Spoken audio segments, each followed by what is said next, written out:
Dear students, chapter number 10 has completed, and today I am delivering lecture on decision construct, lecture number 1 of chapter number 11. Page number है 288. Chapter number 11, decision constructs. Question: what is the control structure? Briefly describe the basic control structure for writing a program. Control structure: a statement used to control the flow of execution in a program is called control structure. The control structure in C are used to combine individual instruction into a single logical unit. The logical unit has one entry point and one exit point. जैसे हम किसी भी programme को right करते हैं, उसकी एक starting की ब्रैकेट होती है और उसकी एक एंडिंग ब्रैकेट होती है। तो स्टार्टिंग और एंडिंग ब्रैकेट जो है वो उसका एंट्री और एग्जिट पॉइंट, और इसी तरह जो उसके दरमियान में जो स्टेटमेंट्स राइट की जाती हैं, एक हर सिंगल इंस्ट्रक्शन जो है उसका कोई पर्पस होता है, उसे हम राइट करते हैं। यानी स्टार्ट में जैसे सपोज अगर हमने 2 वैल्यूज़ का सम करवाना है तो हम पहले वैल्यूज़ को इनपुट करते हैं, फिर उन पे एडिशन का ऑपरेटर अप्लाई करते हैं, ऑपरेट करवाते हैं अरिथमेटिक ऑपरेशन के थ्रू, फिर हम उनकी रिजल्टेंट वैल्यू को डिस्प्ले करते हैं। तो ये कंप्लीट एक लॉजिकल यूनिट को रिप्रेजेंट करता है।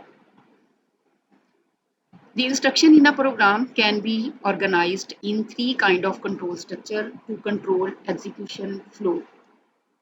Types of control structure: number 1 है sequence, number 2 selection, number 3 repetitions, number 4 function call. Number 1 है sequence control structure. In sequence control structure, the statements are executed in same order in which they are specified in a program. The control flows from one statement to another in a logical sequence. All statements are executed exactly once. It means that no statement is skipped and no statement is executed more than once. Sequence control structure, जैसे आप लोग programme बनाते हैं तो उसमें जिस statement को first number पे लिखा जाएगा वो फर्स्ट नंबर पे एग्जीक्यूट होगी, सेकंड नंबर वाली स्टेटमेंट सेकंड नंबर पे, और इस तरह जैसे ही सीक्वेंस को ऑर्डर में राइट किया जाएगा उसी ऑर्डर से स्टेटमेंट्स जो हैं वो एग्जीक्यूट होंगी और कंप्लीट लॉजिक को फॉलो करते हुए प्रोग्राम जो है वो एग्जीक्यूट होगा। डायग्राम है, जैसे स्टेटमेंट नंबर 1 फर्स्ट एग्जीक्यूट होगी, स्टेटमेंट नंबर 2 एग्जीक्यूट होगी, स्टेटमेंट नंबर 3, और अगर स्टेटमेंट नंबर 4 एंडिंग स्टेटमेंट है प्रोग्राम की तो इसके बाद कंट्रोल एग्जिट हो जाएगा।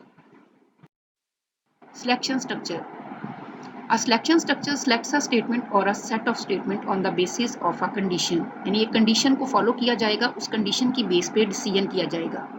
In this structure, statements or set of statement is executed when a particular condition is true.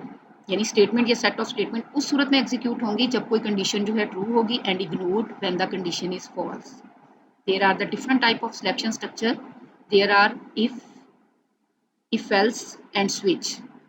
Diagram से देखें, कंडीशन है, अगर कंडीशन ट्रू होगी तो लेफ्ट साइड वाली स्टेटमेंट एग्जीक्यूट होगी, और अगर कंडीशन फॉल्स होगी तो स्टेटमेंट नंबर 2 यानी राइट साइड वाली स्टेटमेंट एग्जीक्यूट होगी, और उसके बाद दोनों सूरत में कंट्रोल जो है वो एग्जिट हो जाएगा, लेकिन वो कंडीशन को फॉलो करेगा। जो भी ब्लॉक ऑफ स्टेटमेंट एग्जीक्यूट होगा वो कंडीशन को फॉलो करते हुए एग्जीक्यूट होगा। Number 3, repetition.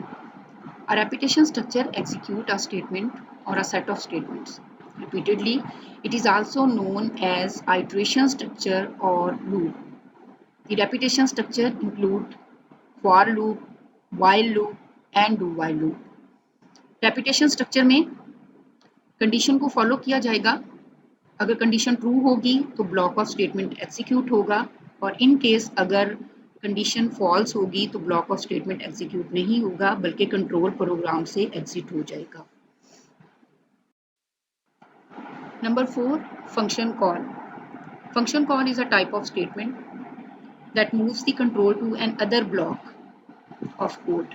The control returns back after executing all statements in the block.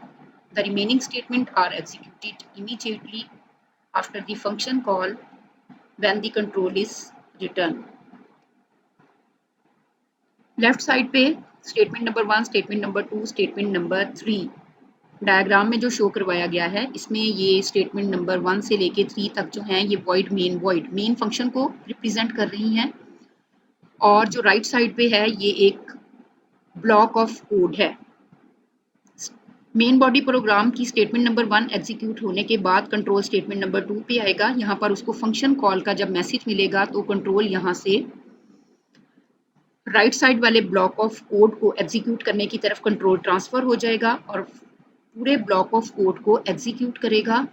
उसकी तमाम की तमाम स्टेटमेंट एग्जीक्यूट होंगी। एग्जीक्यूट होने के बाद कंट्रोल दोबारा बैक रिटर्न हो जाएगा और स्टेटमेंट नंबर 2 की तरफ, और स्टेटमेंट नंबर 2 के बाद रिमेनिंग स्टेटमेंट मेन फंक्शन की जो होंगी उनको एग्जीक्यूट करेगा। तो मेन फंक्शन की रिमेनिंग स्टेटमेंट नंबर 3 को एग्जीक्यूट करेगा और कंट्रोल एग्जिट हो जाएगा।